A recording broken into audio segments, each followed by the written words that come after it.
TV is providing the candidates for the Board of Selectmen in the town of Duxbury this opportunity to let the voters get to know them. Each of the candidates will be given 3 minutes for a candidate statement, wherein they will outline their campaign message. They will then be asked 3 questions and have 3 minutes to answer those questions. There are 4 candidates running for one position on the Board of Selectmen. Welcome to Paul McCormack.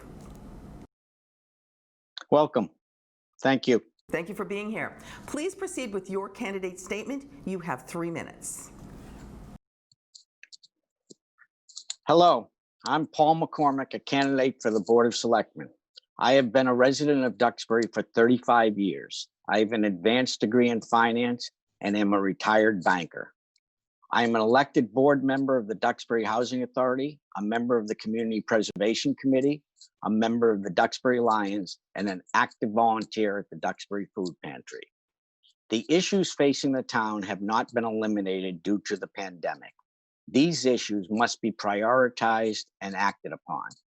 The good news in a somewhat unsettled picture is that the finances of the town government have not been seriously impacted. The vast bulk of the town's revenue is a result of property taxes. These have not changed. To all of the Chicken Littles out there, of the 352 towns and cities in the Commonwealth, Duxbury is probably in the top 10% of the communities least impacted financially by this pandemic. Where do I stand on certain issues? Development. Development is coming. The town and its various committees would be best served by proactively dealing with developers and working to get developments the town can embrace, not love, but embrace. Development means housing, and Duxbury needs a mix of more affordable housing. Recently, the town, working through the Affordable Housing Trust, has been working on a development on Lincoln Street. This property was proposed by town meeting for affordable housing, and the predecessor to the Affordable Housing Trust was asked to make it happen. The town meeting was in 1988, 32 years ago, and the project is now in its preliminary stages. Another issue, the rural and historic character of the town. The historic homes and streetscapes have a lot to do with that, but not all old houses are historic, and not all old houses should be preserved. There are other historical traditions which set Duxbury apart. One is the use and display of yard signs. Traditionally, the town has discouraged the littering of our streetscape with political signage. You will not see any McCormack for Selectmen signs in Duxbury because I respect the town's traditions. It's also because I'm frugal. Respect for tradition, frugality, 2 traits that you should want to see in a selectman. Please vote for me on September 1st. Thank you. Thank you. Your first question. As a result of the pandemic and the governor's order imposing strict limitations on people gathering, the town has not been able to conduct regular in-person board or committee meetings and has adapted to conduct meetings virtually. How do you think this delivery method has impacted the town and the residents' ability to participate? And do you see a hybrid version being utilized in the future once there is some semblance of normal? You have 3 minutes. The current Zoom meeting format is merely adequate for the town's purposes. It seriously limits the amount of rigorous debate and public participation. To counter this, the town and its committees need to be especially transparent. First, the town's website needs to be updated effectively and often. Second, every committee should review and approve meeting minutes as soon as possible. The next meeting, and the minutes should be uploaded to the town's website as soon as possible. Third, the agendas for meetings should be more informative.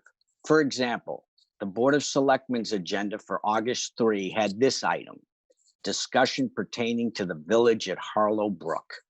What and where is the village at Harlow Brook? I didn't know, and I suspect very few people knew what this was about. The agenda should have included, perhaps in parentheses, 770 to 780 Temple Street.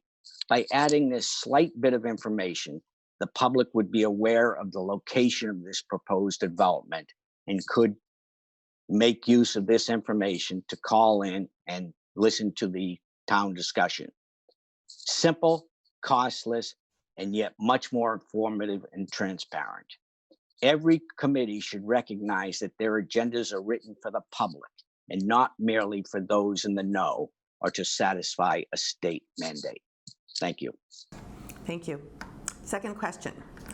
What are your thoughts on presenting an override for the voters' consideration in the form of a debt exclusion ballot question to fund the construction of a new DPW building and finish the repairs of the entire 4,000 feet of the seawall? In addition, what are your thoughts to an override in the form of a ballot question to fund an operational override for certain portions of the operating budget, such as public safety budgets like fire, police, and DPW, and/or the school department? You have 3 minutes. 3 parts. An override for the construction of a new DPW is an easy yes. That's how the town has funded all of its major capital projects. Finishing the repairs of the entire seawall is very different. First, should the entire town shoulder the burden for a seawall which protects a certain portion of the town?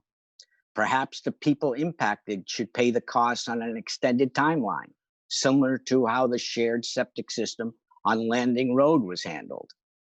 Given the general consensus of sea level rise, should the town spend a large sum of money on a seawall which will prove inadequate in the foreseeable future? If it comes to a debt exclusion ballot question, the entire town will get to vote.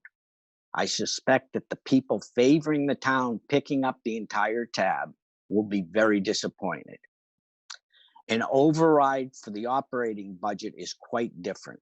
In the case of a debt exclusion, which disappears over time as the debt is retired, an override for the operating budget is with us forever. It basically resets the tax levy at a higher level. I would support such an override only if a very serious look was done to right size every department. I mean a serious look and a true right sizing. Thank you. Thank you. Third question. Currently, there is no cure or vaccine for COVID-19. Students are expected to resume classes in mid-September, and the reopening plans will be chosen between full-time in-person, full-time virtual learning, and/or a hybrid of the two. Given the 3 models being contemplated, how does this relate to the town's reopening plans? You have 3 minutes. The Board of Selectmen have very little impact into the management of the schools. The town has an elected school committee to handle school issues. They hire a superintendent to manage the schools. Think of the school board as the Board of Selectmen and the superintendent as the town manager.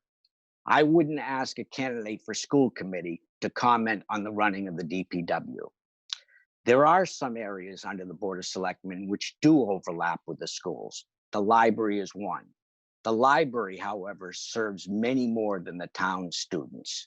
Many students and many of our less affluent citizens depend on the library for such things as internet access. I set up an email address for the food pantry in order to make deliveries during the pandemic. I was surprised to find that many of the people the food pantry wished to serve had no access to the internet, except at the library. The town should reopen the library as soon as allowed by the state in a manner allowed by the state. This is regardless as to what the school committee does with the school reopening. The Board of Selectmen should support any decision made by the school committee. Thank you. Thank you. That was Paul McCormack. Please remember to vote in the town election scheduled to be held on Tuesday, September 1st. I'm Julie Thompson for PAC TV. Stay informed, keep it local. Good day.